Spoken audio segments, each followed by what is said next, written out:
विधायकी की शपथ लेने के बाद शिवपाल यादव 5 कालिदास मार्ग यानी कि मुख्यमंत्री योगी आदित्यनाथ के आवास पर जाते हैं, उनसे मुलाकात करते हैं। दोनों नेताओं के बीच 20 मिनट तक मुलाकात होती है। शिवपाल यादव के जाने के बाद बीजेपी प्रदेश अध्यक्ष स्वतंत्र देव सिंह मुख्यमंत्री आवास पर पहुंचते हैं। सवाल यह खड़ा होता है कि योगी वाली बीजेपी और शिवपाल मिलकर क्या करने जा रहे हैं। इस सवाल का उत्तर है एक नहीं बल्कि कई उत्तर है। मगर उससे पहले बस इतना जान लीजिए कि बीजेपी 3 प्लान तैयार कर चुकी है शिवपाल यादव को लेकर। वो 3 प्लान क्या है उस पर हम जाएं, लेकिन उससे पहले 1977 का जिक्र करता हूं। 1977 आप कहेंगे ये वो कौन सा दौर है समाजवादी पार्टी के लिए। दरअसल ये समाजवादी पार्टी के लिए नहीं, एक फिल्म आई थी, याद होगा आपको, चाचा भतीजा। उसका एक बहुत पुराना गाना था। पुराना गाना, क्यों भाई चाचा, और फिर चाचा बोलता है हां भतीजा। चाचा थे धर्मेंद्र और भतीजा का रोल था रणधीर कपूर के पास। लेकिन अब ये सियासत की स्क्रीन के 2 चाचा भतीजे किरदार हैं। बीजेपी को मुस्कुराने का मौका दे रहे हैं। उसकी वजह है योगी के साथ चाचा शिवपाल की मुलाकात। अब मैं सीधा मुद्दे पर आता हूं। सबसे पहले बात करते हैं बीजेपी के प्लान की। बीजेपी के पास 3 प्लान है। ऐसे में अब शिवपाल को बीजेपी अपने खेमे में लाने का कदम उठाती है और वो तैयार होते हैं, तो उन्हें पाला बदलने का क्या क्या लाभ मिल सकता है, क्या मिल सकता है शिवपाल को, समझिए इस बात को।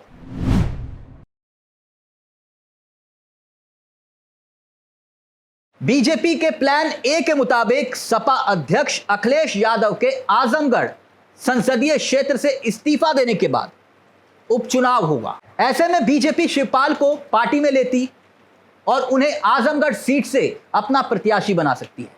बीजेपी आजमगढ़ सीट से कमल खिलाने के लिए हर संभव कोशिश करेगी। बीजेपी शिवपाल यादव के जरिए एक बड़ा सियासी दांव खेल सकती है।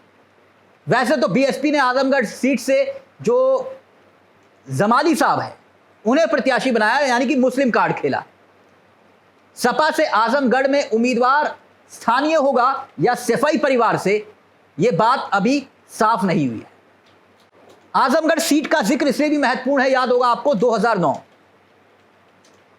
कमल खिलाने वाले रमाकांत यादव अब समाजवादी पार्टी में और फूलपुर से विधायक हैं। ऐसे में बीजेपी से यादव बिरादरी का उम्मीदवार उतरे और वो भी शिवपाल यादव हो, तो सोचिए मुकाबला कितना दिलचस्प होगा।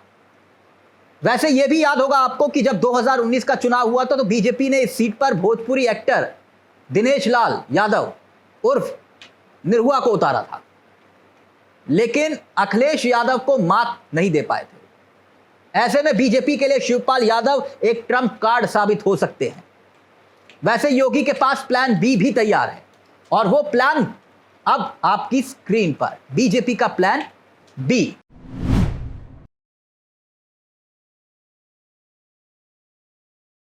तो एक तीर से 2 शिकार योगी कर सकते हैं, क्योंकि आजमगढ़ में शिवपाल यादव के रूप में मजबूत प्रत्याशी मिल जाएगा और अगर वो जीतते हैं तो दूसरा शिकार होगा जसवंत नगर सीट। वहां पर भी बीजेपी कमल खिलाने का मौका नहीं चूकेगी। वहां भी शिवपाल के हाथ में 2 लड्डू हो सकते हैं। शिवपाल अपने बेटे के सियासी भविष्य के लिए चिंतित हैं।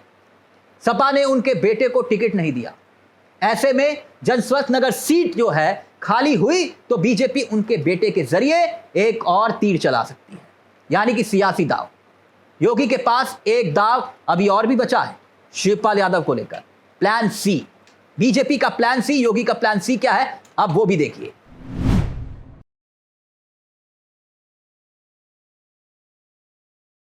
शिवपाल यादव को बीजेपी अपने साथ मिलाने के लिए राज्यसभा भेजने का दांव भी चल सकती है। सही सुना आपने। अब इसके कारण और वजह क्या है? इसके पीछे वजह यह है कि यूपी में अगले कुछ महीने में राज्यसभा की सीटें खाली हो रही हैं। ऐसे में सपा के कोर वोट बैंक यादव समुदाय में सेंधमारी के तौर पर आप इसे देख सकते हैं। शिवपाल यादव अगर राज्यसभा भेजकर उन्हें मौका दिया जाता और मोदी मंत्रिमंडल में या केंद्रीय मंत्रिमंडल में उन पर दाव लगा दिया जाता है, इससे अखिलेश यादव चारों खाने चित हो सकते हैं। इससे होगा यह कि मोदी सरकार जो एक और संकेत देगी, वो संकेत यह होगा कि यादव, आपने देखा होगा कि फिलहाल कोई यादव, जहां तक मेरी जानकारी है, कोई केंद्रीय मंत्री नहीं है। ऐसी स्थिति में संकेत साफ है कि शिवपाल के जरिए यादवों के बीच भी बीजेपी एक संदेश देने में कामयाब हो। यादवों का प्रतिनिधित्व और शिवपाल का सम्मान, और योगी के साथ शिवपाल की अच्छी केमिस्ट्री। समाजवादी पार्टी में चाचा शिवपाल के पास अब कुछ ज्यादा बचा नहीं है, क्योंकि अखिलेश यादव खुद नेता प्रतिपक्ष बन चुके हैं। और हां, पार्टी का प्रदेश अध्यक्ष शिवपाल यादव को कैसे बनाएंगे, यह तो संभव ही नहीं। ऐसे में सिर्फ विधायक बने रहना शिवपाल यादव को मंजूर नहीं होगा और होना भी नहीं चाहिए। याद होगा आपको कि शिवपाल ने अपने पार्टी के 25 नेताओं के नाम लिखकर बकायदा अखिलेश यादव को दिए थे कि इनको टिकट दे दो, और यह भी कहा था जो जिताऊ होगा आप उसमें से चयन करिए और टिकट दे दीजिए। लेकिन हुआ क्या था, भतीजे ने क्या गेम खेली? गेम यह खेली कि एक भी नेता को टिकट नहीं दिया। सिर्फ शिवपाल यादव को जसवंत नगर सीट से टिकट दिया, मगर वो भी सपा की साइकिल पर सवार होकर, यानी कि सपा का सिंबल दिया। अब उसी में वो फंस गए। सबसे बड़ा झटका तो तब लगा जब सपा ने उन्हें अपना विधायक मानने से इनकार कर दिया। विधायक दल की बैठक होती है, उनको बुलाया नहीं गया।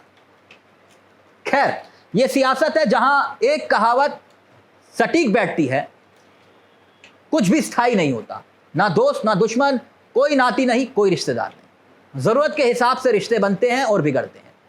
वैसे भी बीजेपी मौका नहीं छोड़ती।